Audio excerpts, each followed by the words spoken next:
Welcome to this tutorial. In this video we will learn about block elements. Block elements are repeating elements. They can have the same structure but different content. Let's rebuild an example here. To create a block element, we need to use the attribute li block. You put the attribute on the element that should be repeated. Inside of the block, put the settings attributes on the elements you want to be able to edit in Shopify. That's it.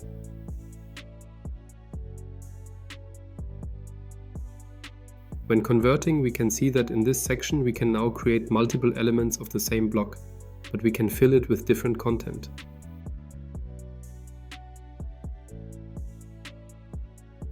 You can use the same strategy for sliders. In this case, I am putting the li block attribute on slider slide. In Shopify, I have now the option to add as many slides as I want. You can also add app blocks if your apps support this feature. A more advanced option of li block is wrapping it inside of li content for blocks.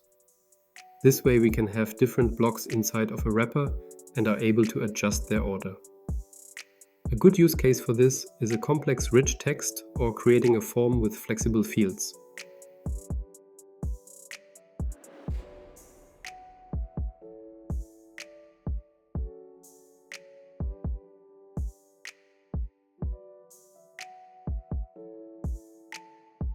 Click here to watch the next tutorial.